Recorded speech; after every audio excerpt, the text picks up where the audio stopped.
everybody. Welcome to another Coffee Lounge Talk on Sunday. Look at my coffee mug. It says, Enjoy the little things. Life is full of little things. The big things only will come here and there, but when we learn how to enjoy the little things, only then life becomes beautiful. Because if you don't notice the little things, life will pass by like a conveyor belt. You don't want that. Experience the little things. Feel it. I talk about mindfulness a lot. Feel it with all your senses. Right now, I'm making this video.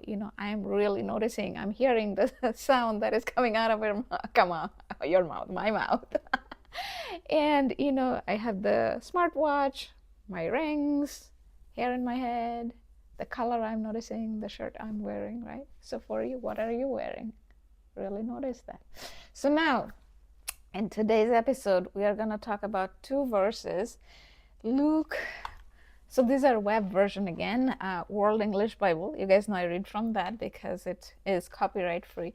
World English Bible, Luke 6:32-33, and Matthew 5:44. Matthew 5:44.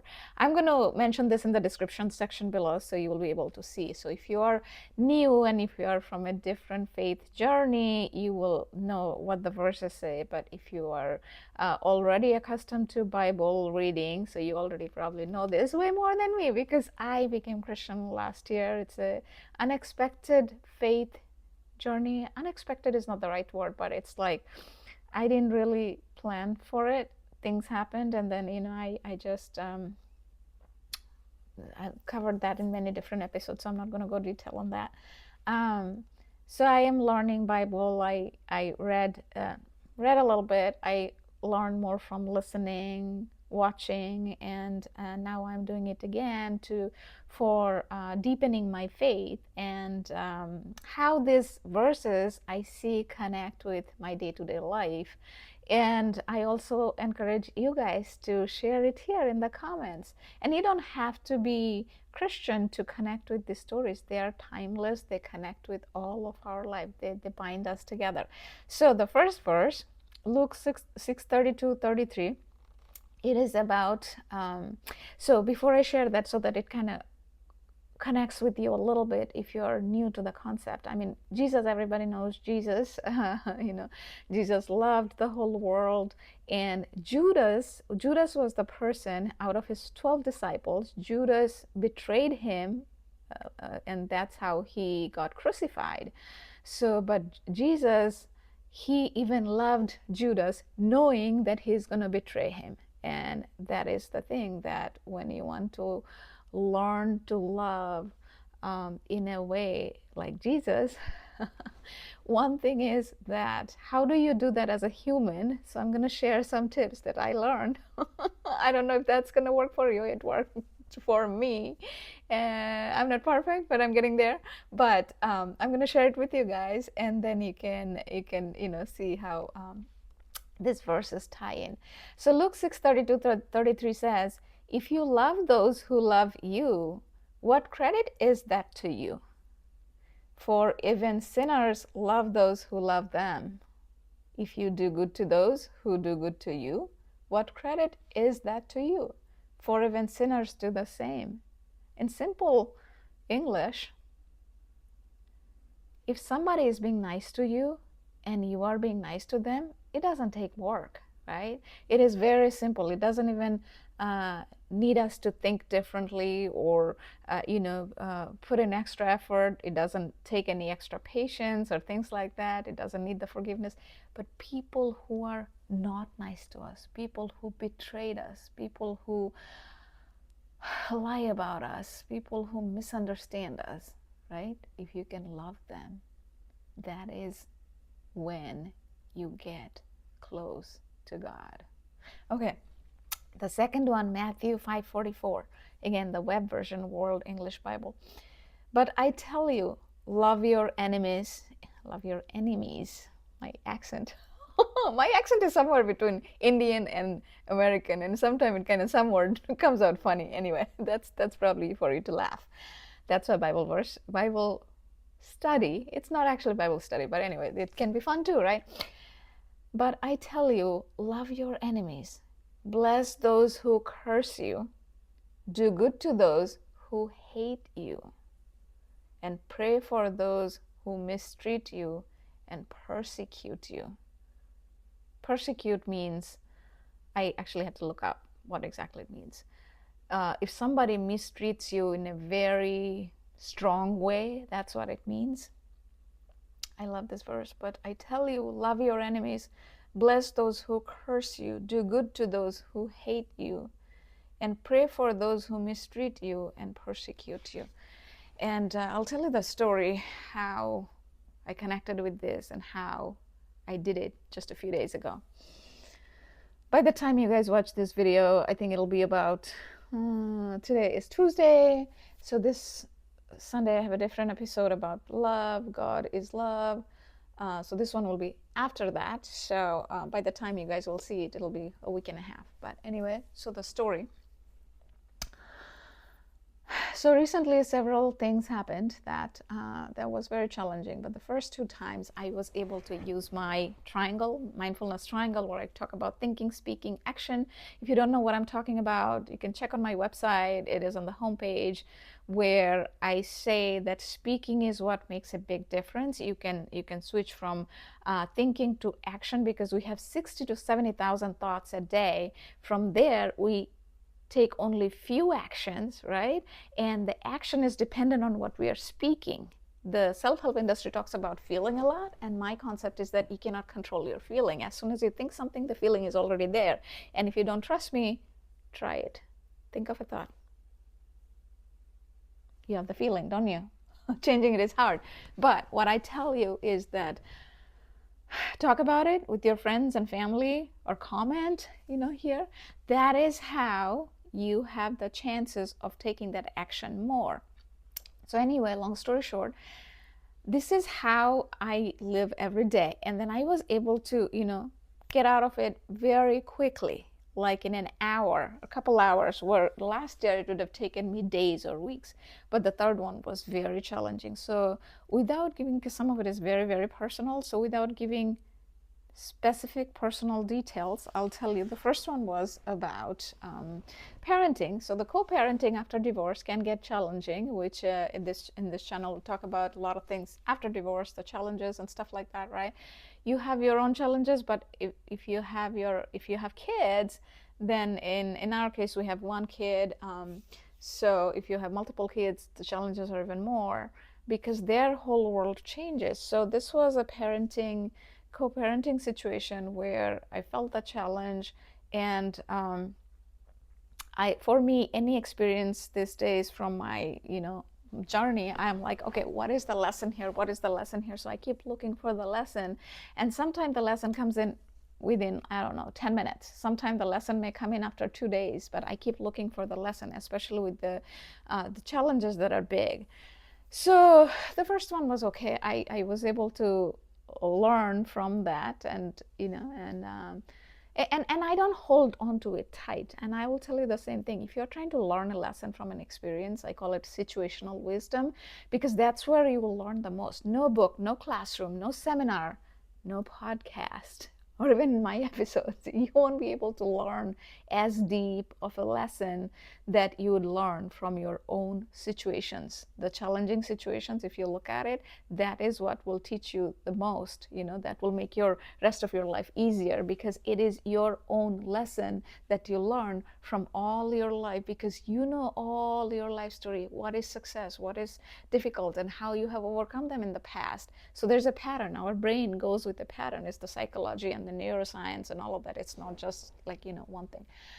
So anyway, the first time I was able to, and then the second time is also something around that, but it's a little different. I can't really share it here, but however, it's a different person, different situation, but at the same time it was kind of pulling me down.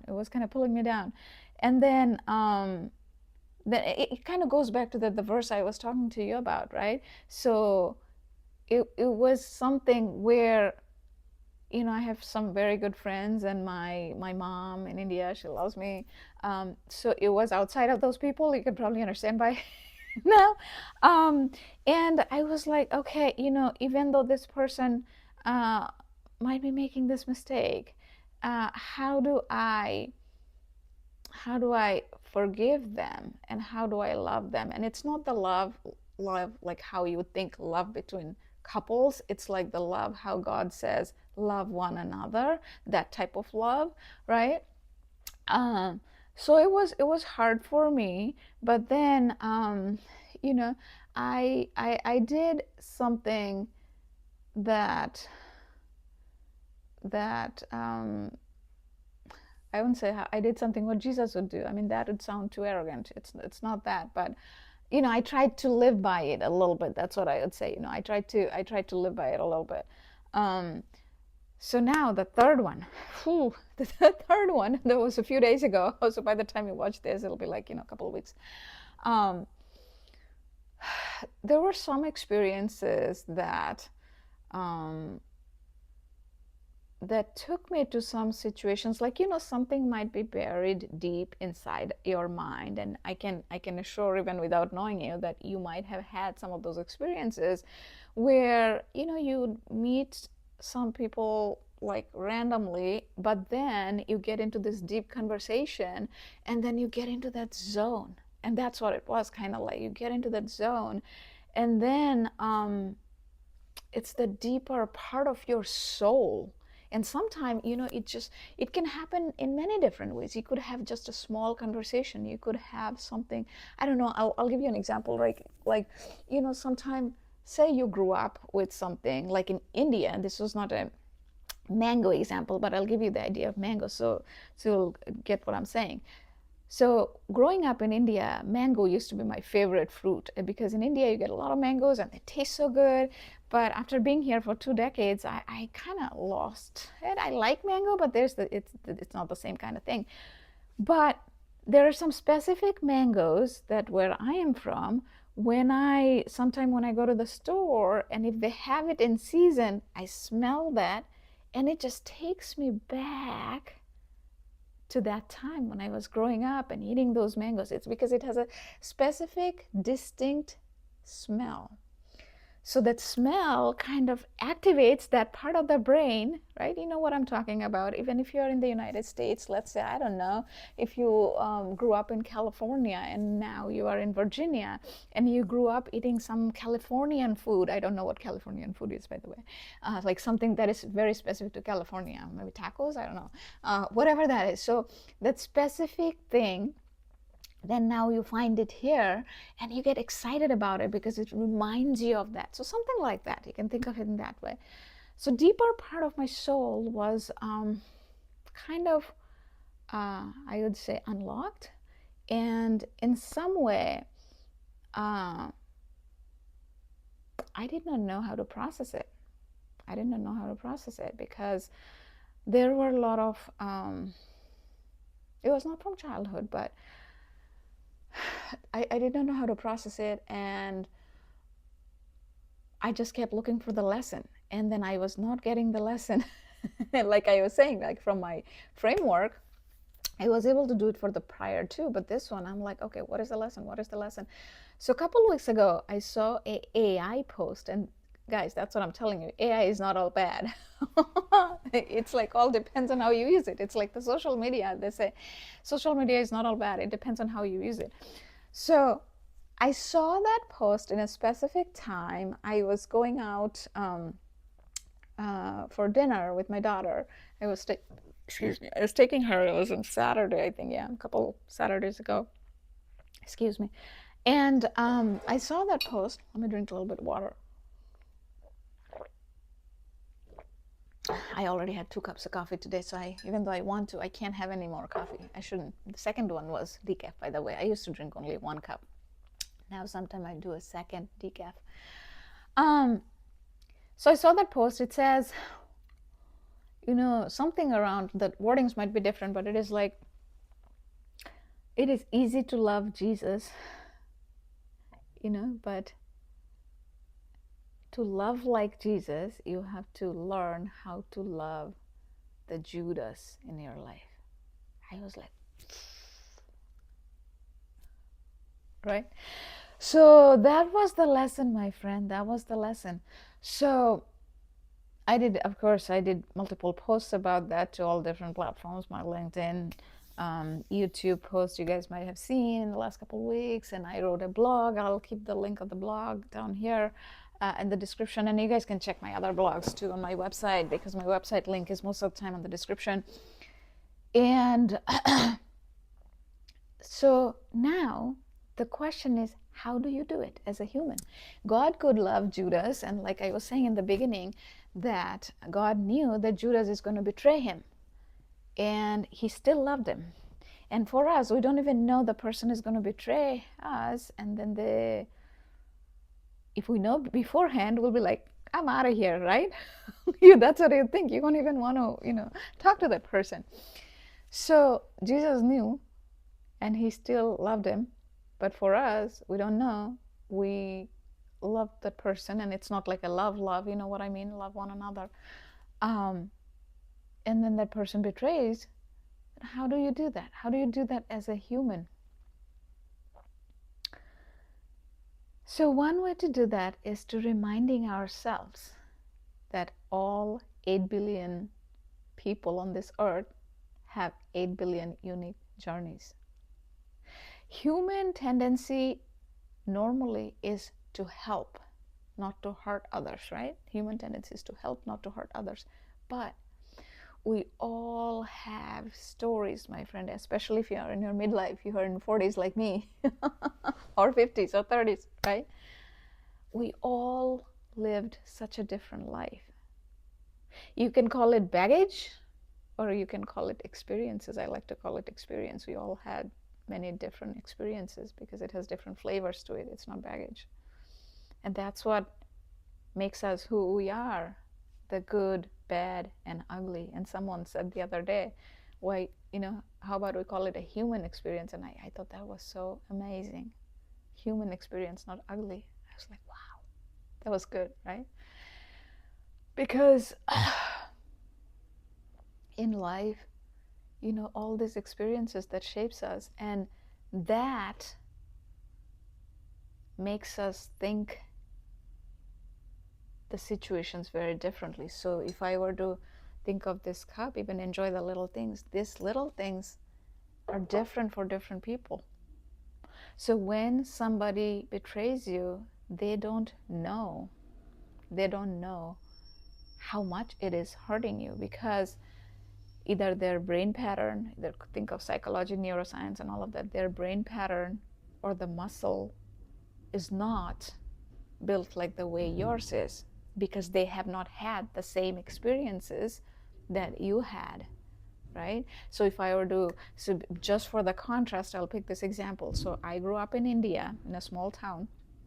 Half of my life I lived in India, and then I came here 2 decades ago, and then I lived rest of my life here, and now I'm more American than I'm Indian. I mean, that is very weird, but it is. So now I don't fit in a complete Indian culture, because I feel sometimes reverse culture shock when I go there. Because in my head, India is like when I left India, right? But India also progressed, and the culture and everything, social media, all of that is different. And at the same time, I'm not fully American yet either, because I didn't grow up here. So a lot of the, you call it TV shows, movies and stuff, I know a lot, but a lot of them I don't know. So I'm saying TV shows, but that's just an example. But the point is that we are all so very different, but there is this unique love, we can have for each other. And that's what the beauty is. So when and that's a muscle. That's one of the things you have to think about. It's not overnight. If something like that happened to me even last year, I think I would have reacted, but I did not. And I literally wrote gratitude note to the person for helping for me to unlock that part of my soul, right? And not only that, I prayed for them, and I even told them that I prayed for them so that they find peace. They find peace. because again, like nobody ever does it knowingly. If they hurt you, either they're stuck in their own pain and fear, in that, lack of better word, in that bubble. They don't know how much that might have hurt you, right? So for me, at the same time, it was important to communicate. And then, after divorce, this channel is all about after divorce. And I tell you guys that divorce rate doubles from the first marriage to second marriage. It is also because a lot of us, we don't work on ourselves. And if we don't, we repeat the pattern in the next. And then, there are other reasons too, but that's one of the big reasons that the divorces happen, because we attract the people based on the same pain, and then the same pattern repeats and all of that. So I made sure to communicate that that was something for them to keep in mind, right? And I know that I'm talking more about relationship, but think of it as like a universal. It's not necessarily always just husband-wife type of relationship I'm talking about, because I do want to tie these verses to all types of relationship, because betrayal can be whenever our trust meets the imperfection of the human,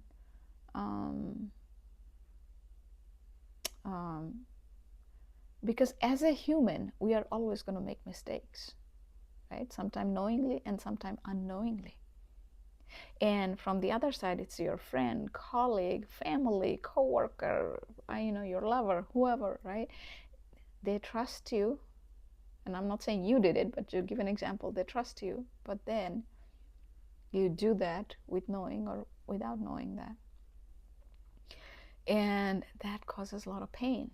So when you tell them, or they tell you, whoever did that, that can help to reduce more pain in the future, so that you kind of let them know in a way, not in a bad way, but in a gentle way. Because if they don't know, they will do that again with others. They might do all their surroundings, their family, friend, coworker, all of that, right? So it is important to communicate. Communication is everything. We have, like I was saying, 60 to 70,000 thoughts in our head. Only way people would know what is in our head is via communication. People speaking, the triangle, remember? Thinking, speaking, action. So without the speaking, nobody will know. Now, when you speak, there's a tone, people will understand, and there's a body language. If you're now emailing, texting, or talking on the phone, people won't see the body language. But the words that you speak, that is what will let people know what's in your mind. So I know I talked about a lot, but how to do it, again, like I was saying, you gotta keep that muscle. You gotta keep that muscle working. For me, I practice mindfulness, gratitude, pray, all of that works for me. And the framework, you can check on my website. Over time, you don't react. You kind of look for the lesson. And for me, like I was saying, the first one came in easy, the lesson. The second one came in easy. The third one, because it was way deep, I had to keep looking. And the good part of that is, now you'll be like, why do I need to do that? I just want to move on and not do that. When you do that, something in you that unlocks. I'll tell you, I did my best work. I did my, it's what, year and a half I started this work. I did one of my best work in the last few days after that. Can you believe that? So it's like a hidden treasure within you that you will unlock. The more you are hurt, and it is sad, I don't know why God does that. I don't have an answer. The more you are hurt, more deeper part of the soul you will unlock. And there is the treasure. When you try to learn the lessons from that treasure will unlock. Really, really. So try it. I'm going to finish with the Matthew 5:44 where it says, "But I tell you, love your enemies, bless those who curse you, do good to those who hate you, and pray for those who mistreat you and persecute you." Again, loving Jesus is easy, loving Judas is hard. If you want to train yourself to be the love, not only just finding love, you want to be the love, because love is God. If you want to be the love, you want to learn how to love the Judas. And I say Judas because all the people who betray us, all the people who mistreat us, all the people who hate us, all the people who tell lies about us, it's not easy, right? But forgiveness and praying for them, so for that part of their heart is healed. And that's what I did. I prayed for them so that that part of their heart is healed, so that they don't hurt others. You have heard this saying in psychology, it's called hurt people, H-U-R-T, hurt. So people who are hurt, they hurt others. So when you are not hurt, when you are healed, chances of you hurting others is less, right? So let's try to love all the Judas. Take care, my friends. If you like these videos, please do share it with others, and let me know how these verses connects with your life story. I'm so curious to learn from you guys too. So please do share, and share this channel with other people, and keep coming back every Sunday at 10 a.m. I will keep posting, and at some point I'm going to go live, and then maybe we can do this reading together. Take care. Bye.